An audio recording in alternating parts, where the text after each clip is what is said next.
Today we're gonna make pasta fagioli or pasta Fazool. This is a super simple version that I know you're going to love. All right, so we're gonna go over the ingredients. I have 3 cans of cannellini beans. These are 16-ounce cans, 15.5 it says. That's equivalent to about 12 ounces of dried beans. So if you wanna use dried beans, just make sure you soak them or cook them to the point where they're pretty much to the tender part. That's where you want to start this recipe. Borlotti beans are used in Italy frequently for pasta Fazool, also known as cranberry beans. You can use them too if you like, but you know, cannellini beans, this is the way my mother always made it, and this is the way many people will make it, if, you know, especially if you order it, you know, here, New York, New Jersey area. I have 14 ounces of crushed plum tomatoes, but you can use tomato sauce.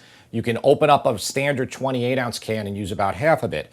You know, there's a good amount of tomato, but there's not a ton of tomato in here. Extra virgin olive oil, we're gonna use about 1/3 of a cup, but probably even more. You want a nice amount of fat in this. 6 cups of water, just plain water I'm using here, not chicken stock or anything. So this is, you know, a vegetarian recipe, and it's simple. And this is how a lot of times it's made.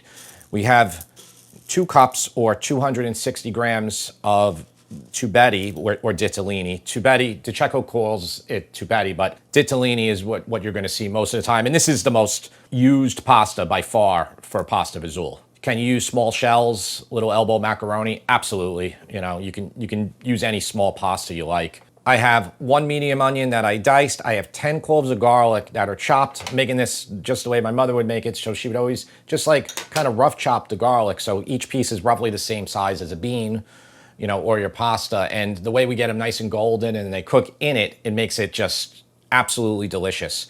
2 teaspoons kosher salt, Diamond Crystal Kosher salt to start. That'll just flavor our water and our bean liquid, tomato liquid. We'll use more at the end to get it perfect. 1/4 teaspoon of crushed red pepper flakes. And not a part of this recipe, but I think it's worth it doing if you have it, is to just grab, you know, save your parm rinds and then just toss it in. That'll add to it. If you don't have the rinds, use Parmesan cheese. I have a block here that'll go on at the end. We'll grate some drizzle of extra virgin olive oil and some nice bread on the side. Okay, so I have a 5.5 quart pot here, which is, I recommend probably don't use anything less than like a 5 quart pot. You know, a standard 8 quart stock pot would be great too. I'm gonna turn this to maybe medium, maybe a touch less than medium, about a 4 out of 10. And then I have some extra virgin olive oil here, so about 1/3 of a cup, or about, you know, maybe even more, maybe a 1/2 cup of oil, but just coat the bottom. All right, so we're gonna let that oil get nice and hot, and then we will add our onions in. Okay, I'm gonna back off the oil heat a little bit more here. Okay, so we're gonna get the onions in first. Little touch of salt here, which will help get the water out of the onions a little bit quicker. And we'll let these get soft for a few minutes before we add our garlic in, though you could add them both at the same time because we want to keep our heat relatively low. That's why I'm backing off. Okay, so it's been about 2 minutes. I'm just gonna let this, and again, I'm gonna lower it even more. I don't want to get any color on these onions, but I want to get them really soft. It's gonna flavor our soup in a really nice way. This recipe is not like the other pasta Fazool recipe that is on our website and there's a video for, and you might have seen that video, because that video was put up about 4 years ago. This recipe is the one that I grew up with, and it's the one that's in our cookbook. So this is my mom's pasta Fazool. Yeah, this is the one that like my brother and I probably ate about 300 times growing up. A lot of people like this one more because this one might remind you of how, you know, your Nona made it. Anyway, more about the cookbook. Cookbook is absolutely beautiful. It's gorgeous. I mean, it's something that like, I'm so happy with how it looks. There's over 100 recipes, 256 pages. Every recipe has a beautiful photo, and there's more photos too. And you know, it's just something that we're super proud of and that we think is gonna be really, really useful for you. About 80, 75, I would say, recipes are some of our most popular ones that many of you have requested in book form. We probably have received 5,000 emails over the last few years about the book. That's what motivated us to do it. So, you know, we did it for you. Buying it now, you can. It's pre-ordering available now on multiple sellers. It's all linked here. Pre-ordering helps push it up in sales rankings, which actually helps and motivates us, you know, to, you know, keep pushing it and to do that second book, which we don't even know what that's going to be, but we're working on this first one. Truly, we hope you love it, and we truly appreciate you buying it. And if you don't like cookbooks, buy it for a friend, you know? buy it for your mother, you know, buy it for the person that in your life that does like cookbooks. Because I get it, you know, maybe you're watching a video here and you're like, I don't know, just I like videos. Well, you know, garlic, lots of it going in there. Yeah, so I'm just gonna let this go like until I get some nice color on the garlic and I get like that really wonderful smell and aroma, probably 3 to 4 minutes. When you have bigger cloves, you don't have to worry about it like burning if you had a minced garlic. But you know, as I said in the beginning with the ingredients, I think this just makes it better with like the size of them and how it matches the bean and the pasta, and oh, it just smells so good. Okay, so while our garlic is going, and I want to let it keep going, you know, more than that, the beans, 3 cans, drain these beans, but don't rinse them. Some people will add all the bean liquid in there. You totally can do that if you want. There's going to be a good amount of salt. Yeah, there's 4 servings in here. Each serving is 360 milligrams of salt. So if you multiply that by like 3 cans, it's going to be a lot of salt. So I recommend just draining them. But it will give you more of that starchy bean liquid, which will make it thicker. That's how it looks, the onion and garlic. So red pepper flakes, just put it into the oil. That's 1/4 teaspoon. Now look, that's what the recipe says. I already know I'm gonna want more, so I'm gonna put a little bit more in. Yeah, that was the really hard part about it, like with the cookbook. Like, well, what recipe do I put in? What recipe do I put in for Sunday sauce?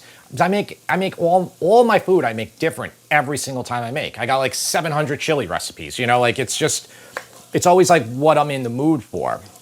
But listen, do not worry, like this recipe, you know, is not gonna be on my site, but the full recipe will be in the description. So if you decide not to buy the book, it's still there for you, okay? And I think our videos are instructional enough that you can pretty much make our recipes from our videos without even going to our website. We've always tried to do things that way to like put like 0 ambiguity in it. Okay, so I have 6 cups of water here. This is what we're gonna start with, but probably gonna need more later on. Salt, okay, that's 2 teaspoons of Diamond Crystal Kosher salt. That's 14 ounces of these crushed plum tomatoes that I tasted first because it said with basil, with Genovese basil. I didn't want it to be overpowering basil because that doesn't really go in pasta Fazool, okay? It just doesn't. This isn't the Olive Garden's pasta Fazool with 9,000 ingredients, all right? This is how it's made. It's never made how that is, you know? That's, I don't know, I wouldn't call it an abomination, but it's definitely not, I wouldn't even call it an interpretation. I would feel like it's something completely different, you know? It just has way too many ingredients in it. These recipes supposed to be, what's the term, Tara? Cucina povera. And explain what that means. It literally translates to poor kitchen, but it means like you're supposed to use really simple ingredients that are not that expensive. Yeah, and not like have 50 ingredients like to make a meal. Another example would be polpette di pane, the meatballs that are actually meatless that are made with bread. That's a good like one. Another example. That's a really good one. Cucina povera food. That's an excellent one. Yep. Yeah. Okay, so I'm adding the 3 cans of the cannellini beans in here too, and I'm turning the heat up now. Bring it to a boil. Okay, and if you have the rind, you can use it. Again, this would be that because you're saving everything. You're not wasting anything, okay? That's the whole point of these things. And that's the point of all of this stuff. Like it would be, what's the right word? I don't know, I can't say abomination, but if you're trying to make this recipe into a $50 bowl of soup, that's ridiculous. And that's why you don't see pasta Fazool really in any restaurant, Italian restaurants, because it's in pizzerias, it's something that's inexpensive, you know, you get a $4 cup of it, but, you know, you go to a restaurant and they're charging you $35 for something like this, it's like, I guarantee everything else on the menu is gonna be not something you'd wanna have either. This is supposed to be inexpensive. It's literally bean soup, bean and macaroni soup. All right, so we're gonna bring this up to a boil. You know, and along those lines with waste not, you know, don't waste anything. When you have a little bit of tomato in there, just put a little bit more water in and then mix it around, and now you got every bit of the can out, okay? These things I'm teaching you now, these things might be a lot more important in the next year or two. You know, like the price of everything in the grocery store is increasing rapidly. And we know it more than most people because this is what we do for a living, and we know the prices of every store because we always have to go to like 4 or 5 stores to get what we're looking for for our more complicated recipes. I have not seen the price of anything go down in the grocery store, besides eggs, which, you know, I mean... That was a fluke. That was a fluke. That wasn't really related to, you know... But, you know, the price of just general stuff like beef, you know, chicken, pasta, all this stuff is increasing a lot. Okay, it finally came to a boil. Boil it for 5 minutes. Okay, so that's been 5 minutes. Lower the heat now to a little bit below medium. So what I like to do, and this is a really simple way to do this, you know, you don't have to break out an immersion blender, which I did in the other video. Just take your spoon, okay, just like flat edge of it, and just start breaking some of the beans on the edge. And that'll just give you a little bit more texture, like not texture, but like it'll thicken it a little bit. But I don't want to get rid of all the texture by breaking all of them. And it's going to break some of the garlic pieces too, because, you know, you're not going to be able to distinguish everything here. So I recommend like doing this. However, like you can look at it, how many beans you're going to like in it, because once you put the pasta in, you're not going to throw out an immersion blender at that point. You're not going to really start mashing things, or you're going to mash all your pasta up. So Jim, a lot of the comments that we sometimes get are about the way we pronounce pasta fagioli versus pasta fazool. So I actually had someone who studies linguistics explain to me that when people say pasta fazool is wrong, it's not wrong, it's a difference in dialect. So a lot of the Italian immigrants that came here to the United States, they came from southern Italy. So they spoke the Neapolitan dialect. So Neapolitan, it's fazool? So in Neapolitan, it's actually spelled differently too. The like Northern Italian, the Florentine version of it is spelled Fagioli, right? Fagioli. Yes. In the south of Italy, it's spelled Fasule, fasule.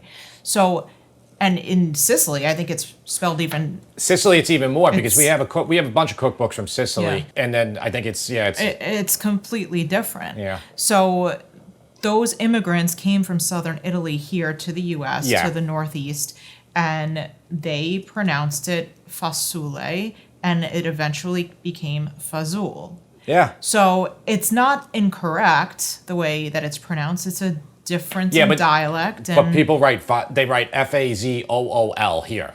Like, and honestly, yeah, but that's how people say it here, and it's spelled, like I said, it's spelled differently in Naples. It's spelled fasule. Yeah. And like I said, that was explained to me by someone who studies linguistics. So. Yeah, no, and that's correct. I mean, I worked at a deli when I was very young, and the guy who owned the place was like, they would do 2 soups every day. There would always be like a new soup, and like a special. So it was always like 2 of the same, chicken noodle and something else, and there'd be like 1 special. So he's like, it's Wednesday, it's pasta fagioli day, and I was like, I didn't even like I'm young, I don't know, and I'm like, it's always been pasta fazool, and not just the way my mother, my parent, everybody, every single person I knew, every restaurant, this is how it was written. Now things are a little different. People, are a little bit more educated, I would say, and we get the comments where people are like, oh, it's not said that way, but I guess like to round this conversation up, Northern Italians didn't come here because they're the ones who had the money. The ones in the South had to come here because they didn't have money, and they're the ones who all their food is what spread here. And you got an occasional Northern Italian restaurant here, but they don't do well really because it's everybody who goes there is like, that's not how my nonna made that. That's not the food I want. Okay, so here's the pasta. This is going to go in now, and we're going to cook the pasta, stirring it until it is nice and tender. Now this is going to take a little bit longer this way, but it's better because it infuses the flavor. You're going to have to keep stirring it though pretty often so it doesn't stick. And if you need more water, okay, because it's going to absorb it, it's going to drink it up, just add a little bit more at a time. All right, so the pasta's been in here for about 5 minutes, and I've been stirring. We had that conversation before, but make sure like you're using your, flat edge of your spoon because you're going to feel it stick. It doesn't matter how much oil you have in this pot. It doesn't matter how much liquid you have in this pot. The pasta is going to want to stick when you're cooking it this way. So yeah, I'm just feeling the bottom there. It's good.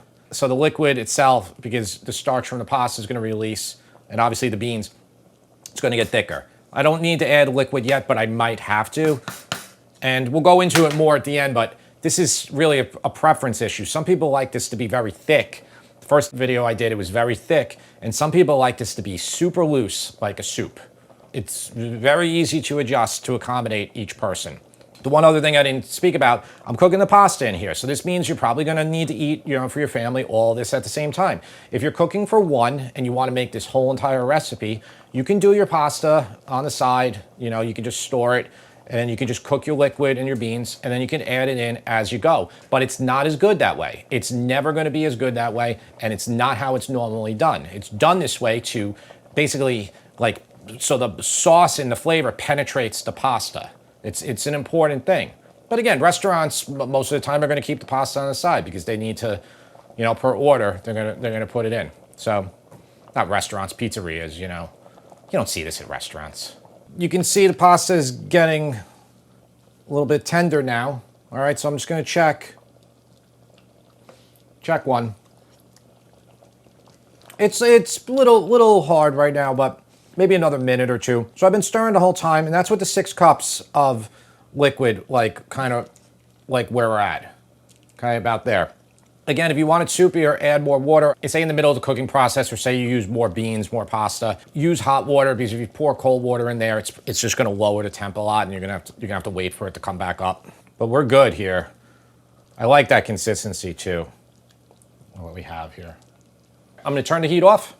Took it off. What's going to happen almost immediately, it's going to just thicken more, as you're waiting 5, 10, maybe 20 minutes for your family to come to the table. You can add more hot water if you like. Now I'm going to taste it. We need to season it because we only put those just 2 teaspoons of the Diamond Crystal in there, 2 teaspoons of kosher salt. Just want to taste the broth first. Definitely need salt. Good amount. It's about a teaspoon. I like a little bit more hot pepper in it too. Now, I'm not going to put that much more than that. People can put on if they like. And what you can do here is you can fish out the parm rind, or you could serve it, and you can actually eat it at this point. Okay. Again, I store these in the freezer, so they're totally fine. Right now, you can eat it, even the whole entire outside everything. But this is really the only time you can eat it because it needs a super amount of heat to soften it up. So let's pull that out. Okay, we'll mix that in. And let's taste it one more time. Let's get it exactly right. Tastes very similar to how my mother made it. I'm sure I missed something. All right, we're gonna serve this up for the taste tester and see what he thinks.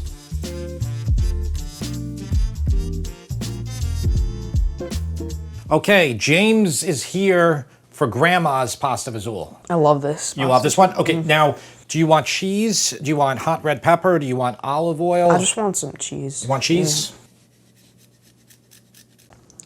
This is so good. I love this.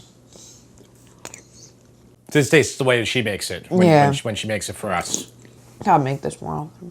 Gotta make it, yeah. When it gets cold out, by the time you see this video, it'll probably be starting to get cold. We're filming this in July still. So James, before you eat the whole bowl, give some notes. Hold on, let me just try the broth really quick. Now you've had the other version that I make with the rosemary and the pancetta.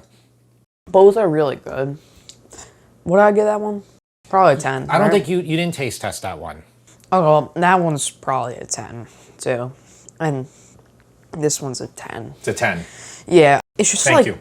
It's so flavorful in so many ways. I think the only thing that could make this better is pancetta probably. Yeah, but a lot of people will eat this on Fridays for Lent. They can't have meat, so. Yeah. But yeah, if you want to make it with pancetta, definitely. A lot of times it's started with lard. It's so good though.